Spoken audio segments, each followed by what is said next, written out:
Tools and equipment. Has the facility selected and providing cleaning and disinfection tools and equipment based on the needs of your ongoing risk assessment?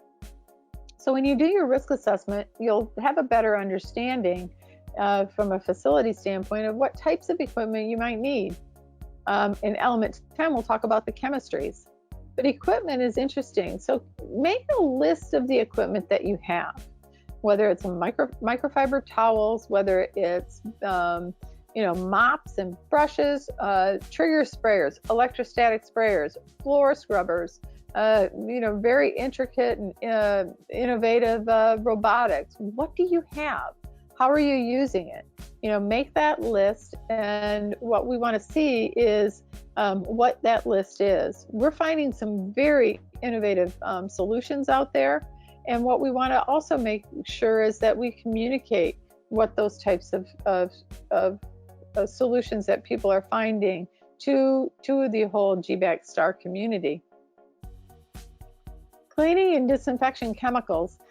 This gets confusing for some people, and for COVID-19, if you are looking at your disinfection procedures and you're really focusing on COVID-19, if you're in the United States, as you already know, you need to look at the EPA N list.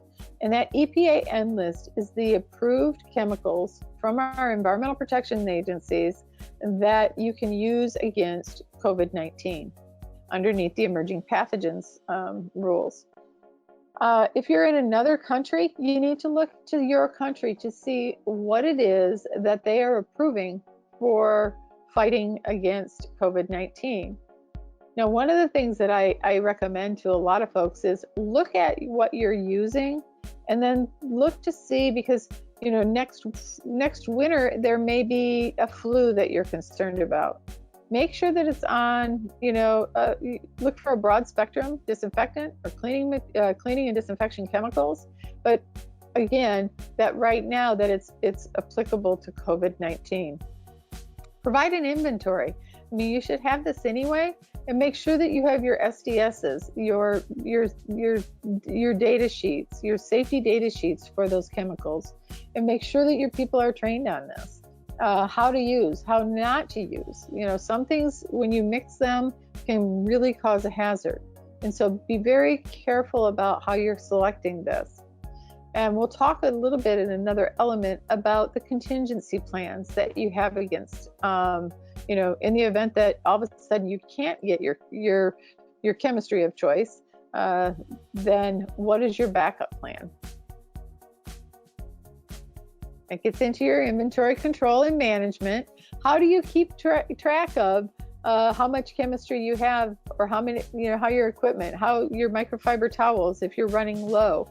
How do you maintain that management of your inventory and making sure that you have it? What's your contingency plan? This has been a big issue for many people during the COVID-19 pandemic, because the resources have been difficult for some people to get.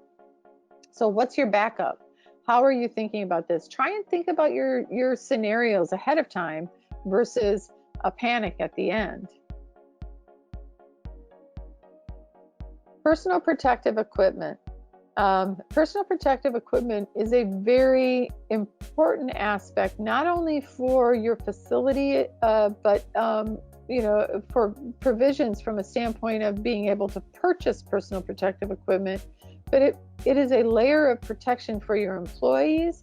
And also we're finding, while it's not legally from a standpoint occupational personal protective equipment for the general public, the wearing of masks, the wearing of gloves really is something that our public and public health preparedness is also very interested in.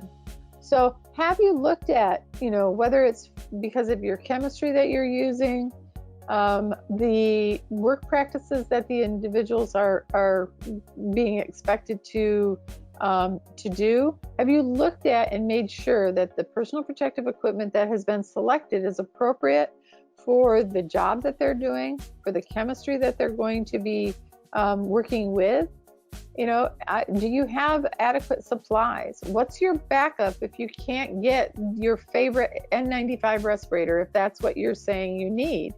Do you need to have a contingency plan? Have you been trained? In the United States, underneath OSHA, there are some specific training requirements that we have to make sure that we have in place. For example, respirators. Do you have a medical examination for fit test? Do you have a fit testing program?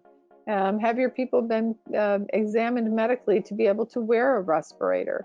So there's a lot of things that are in place. In other countries, they will have provisions as well. And so think about how you're training your people and how you're documenting that training. Have a list of your PPE, especially for the cleaning and disinfection activities. When I provided support at Emory University for their Ebola unit, for their critical communicable diseases unit, we actually developed a matrix.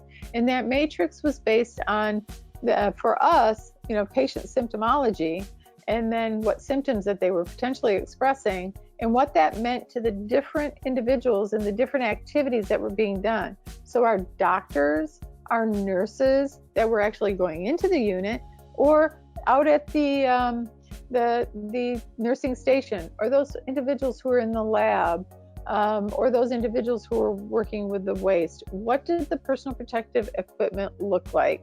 And and we called that our PPE matrix. We also, provide an outline in your application, provide that outline of what your training is all about. And that makes it very simple for the reviewers to look at it and assess that element of your application. Waste management. In the beginning, I got quite a few questions on this, especially because a lot of facilities they don't think about, how they're going to handle it. And I asked about biomedical waste or biohazardous waste programs, and their first thing is, well, we don't have that. And I said, okay, well, let me back up a little bit. I said, do you ever have, do you have a team, or how do you handle if you had to clean up a bloody nose? Think about those. What are the requirements that you do for that?